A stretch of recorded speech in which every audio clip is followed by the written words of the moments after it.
안녕하십니까. 뉴욕일보 뉴스포커스입니다. 미 국무부는 30일 일본군 위안부 문제에 대해 성을 목적으로 여성을 매매한 행위라고 규정했습니다. 국무부 대변인실은 아베 신조 일본 총리가 지난 27일 워싱턴 포스트와 인터뷰에서 일본군 위안부 피해자를 인신매매의 희생자라고 표현한 것과 관련해 이같이 밝히고 미국의 정책은 변함이 없다고 강조했습니다. 국무부의 이 같은 입장 표명은 지난 2일 2차 세계대전 당시 성을 목적으로 한 일본군의 여성 매매 행위는 끔찍하고 극악한 인권 위반이라고 밝힌 것에 이어진 것으로 인신매매처럼 주체와 목적이 없는 모호한 표현을 피하고 사건의 성격을 보다 분명히 규정하려는 의도로 풀이되고 있습니다. 뉴욕 한인 상록회가 거듭납니다. 뉴욕 한인 상록회가 4월 6일부터 플러싱 162가 순복음 안디옥교회 건물로 이전돼 운영됩니다. 하장보 상록회장은 그동안 식사 제공 프로그램이 없어 한인 상록회 회원수가 급감했었다며 현재보다 더 큰 건물로 한인 상록회가 이주함으로써 새로운 한인 상록회 시대가 열릴 것이라고 말했습니다. 상록회가 새롭게 입주하는 건물은 12,000스퀘어피트 규모의 건물로 하장보 현 회장의 명의로 3월 12일 매입을 완료했고 현재 뉴욕 순복음 안디옥 교회가 입주해 있습니다. 한인 상록회 명의로 되어 있는 기존 회관은 민간에게 임대할 계획이고 수익금은 새 한인 상록회관의 운영 비용으로 쓰여질 예정입니다. 1살배기 아이를 숨지게 한 엄마에게 살인죄가 적용됐습니다. 31일 법원은 엄마가 아이의 죽음을 의도적으로 계획한 것이 인정된다며 2급 살인죄를 적용했습니다. 이 아이의 엄마인 라티나 피셔는 30일 뉴욕 맨해튼에 소재한 한 식당 화장실에 1살배기인 아들인 가브리엘 올티즈 피셔를 데리고 들어갔고 들어가자마자 화장실 문을 잠근 것으로 알려졌습니다. 또 식당 측이 화장실 문을 열고 들어갔을 땐 아이는 이미 입에 거품을 물고 의식을 잃었던 것으로 전해졌습니다. 70세 노인이 자메이카 자신의 집에서 변사체로 발견됐습니다. 31일 뉴욕 경찰은 70세 노인인 레타 웹이 머리와 팔에 총상을 입었고 이 여성은 자메이카 병원에서 사망 진단을 받았다고 밝혔습니다. 경찰은 아직까지 이와 관련해 어떠한 체포 명령도 떨어지지 않았다고 말했습니다. 총기를 지닌 죄수가 병원을 탈출했습니다. 31일 우센 마세이는 가드의 총기를 빼앗고 워싱턴 병원에서 탈출했습니다. 우센 마세이가 2002년도 토요타 캠리를 훔쳐서 도망쳤고 차량 번호판은 XGP8153으로 알려졌습니다. 우센 마세이는 무기를 소지한 채 은행을 털려다가 검거된 바 있습니다. 뉴욕시의 자전거 공유 프로그램인 시티바이크가 한층 업그레이드된 서비스를 선보입니다. 이를 위해 이번 주말에는 뉴욕시 시티바이크를 일시적으로 사용할 수 없습니다. 업그레이드되는 새로운 소프트웨어는 좀 더 정확한 정보를 제공합니다. 자전거가 어디에 몇 개 남아있는지 10초마다 업그레이드가 되며 오는 4월에는 6,000대의 자전거가 새로 수리됩니다. 또 자전거 발렛 시스템이 추가로 마련되며 자전거 주차 시스템이 보다 편리하게 바뀝니다. 이 밖에도 롱아일랜드 시티와 브루클린에 새로운 자전거 스테이션 90개가 신설됩니다. 한미장학재단 동북부 지부가 2015년 장학금 신청 접수를 받고 있습니다. 신청 기간은 4월 1일부터 7월 8일까지며 신청은 웹사이트를 통해 하면 됩니다. 장학생 발표는 8월 1일 웹사이트를 통해 공개되며 장학금 수여식은 9월 12일 플러싱에 위치한 대동연회장에서 열립니다. 재단 측은 약 70여 명의 장학생을 선발해 14만 달러 장학금을 지급할 예정이라고 말했습니다. 뉴욕 한인 봉사센터가 4월 5일 오후 1시에서 2시 30분 롱아일랜드 시티에 소재한 퀸즈 중앙교회에서 무료 간염 검진 행사를 엽니다. 뉴저지 티넥에 위치한 AWCA 가정상담소가 4월 13일 오전 10시부터 정오까지 뉴저지 에버그린 교회에서 올해 첫 번째 정신건강 워크숍을 실시합니다.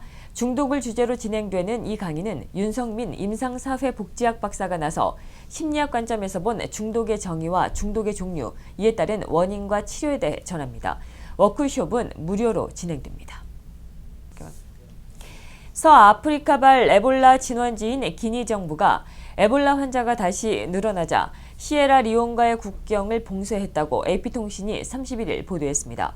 국가헌병대 대변인은 30일 지난 28일 선포된 비상사태 등 새로운 조치들의 맥락에서 국경 봉쇄 결정이 이루어졌다고 밝혔습니다.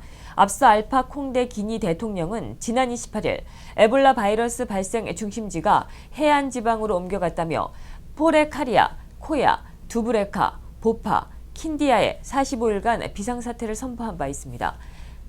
2013년 12월 기니에서 에볼라가 발생한 이후 서아프리카를 중심으로 9개국에서 2만 4천여 명이 감염돼 이들 중 만여 명이 숨졌습니다. 동성애자를 사실상 차별하도록 허용한 법이라는 비난을 받고 있는 종교자유보호법으로 미국이 들끓고 있습니다. 법을 제정한 인디애나주를 넘어 미 사회 전체로 비난 여론이 확산되고 있습니다. 30일 데널 멀로이 코네티컷 주지사는 인디애나주처럼 개인의 성적 기호와 성 정체성의 기초에 차별을 허용하는 주에는 주 재정으로 출장을 가지 못하도록 하는 행정명령에 서명했다고 미 언론들이 전했습니다. 앞서 샌프란시스코와 시애틀 시정부도 항의의 표시로 소속 공무원들이 인디애나주 출장을 전면 금지시켰습니다. 오는 7월 1일 발효 예정인 종교자유보호법은 사업체 또는 개인이 종교적인 신념을 지키고 이에 따라 행동할 권리를 보장하는 것이 주요 골자입니다. 비즈니스 업무가 종교 자유를 근거로 동성애자 고객의 요구를 거절하더라도 처벌받지 않도록 하는 내용이 담겨져 있습니다. 미국의 한 부부가 낡은 위성 위치 확인 시스템인 GPS의 지시에 따라 운전해 철거 중인 다리로 들어섰다가 다리 아래로 추락했습니다. 운전자인 남편은 크게 다치지 않았으나 조수석에 앉아있던 아내는 숨졌다고 뉴욕 데일리 뉴스 등 미 언론들이 전했습니다. 보도에 따르면 이 부부는 교량 폐쇄라고 쓰인 바리케이트를 무시하고 2009년도부터 통행이 금지된 시카고 인근 이스트 시카고 지역의 클라인 애비뉴 다리로 승용차를 몰았다가 이 같은 사고를 당했습니다.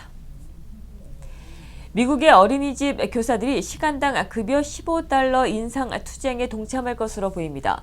미국의 경제 전문지인 포천은 31일 미국의 패스트푸드 매장 종업원들이 주도해온 시급 인상 운동에 대표적인 저임금 직종으로 꼽혀온 보육교사들도 참여할 것으로 보인다고 전했습니다. 이는 월마트와 타깃, TJ맥스 등 미국의 대형 유통업체들이 최근 잇따라 매장 근로자 임금을 미 정부의 법정 최저임금인 $7.25보다 많은 시간당 $9로 올리기로 한 데 이어서 나온 것입니다. 지난달 미국의 저축률이 2년여 사이 최고치를 기록했습니다. 이에 따라 소비가 늘어날지에 대해 관심이 쏠리고 있습니다.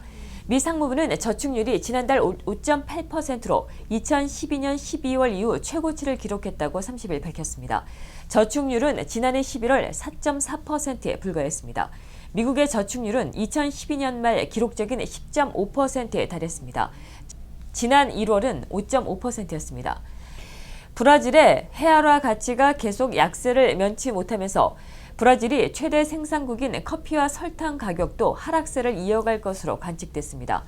파이낸셜 타임즈는 31일 달러에 대한 헤아라 가치가 올해 들어 약 20%가 하락했다며 이같이 보도했습니다. 파이낸셜 타임즈는 브라질의 성장 둔화와 함께 국영 석유 회사인 페트로브라스의 부패 추문 등이 헤아라 약세의 배경이 됐다고 설명했습니다. 피쉬오일은 비타민과 미네랄과 함께 세 번째로 미국에서 제일 많이 팔리는 영양 보조식품 중에 하나입니다. 최소 10% 이상의 미국인들이 피쉬오일을 정기적으로 챙겨서 먹고 있으며 오메가3가 심혈관 건강에 좋다고 믿고 있습니다. 하지만 일부 연구 조사 결과 실험들을 확인해보면 피쉬오일이 심장마비나 뇌졸중에 도움이 된다는 뚜렷한 증거가 없는 것으로 나타났습니다. 2005년도부터 2012년 동안 피쉬오일이 심혈관 건강에 어떠한 영향을 미치는지에 대해 집중 연구한 결과들을 살펴보면 단 2곳을 제외한 나머지에선 아무런 영향을 못 끼치는 것으로 드러났습니다. 전문가들은 피쉬오일 영양 보조식품을 먹는 것보다 실제로 생선을 최소 일주일에 2회 이상 섭취할 것을 권장했습니다. 이상으로 뉴스포커스를 모두 마치겠습니다. 시청해주신 여러분 고맙습니다.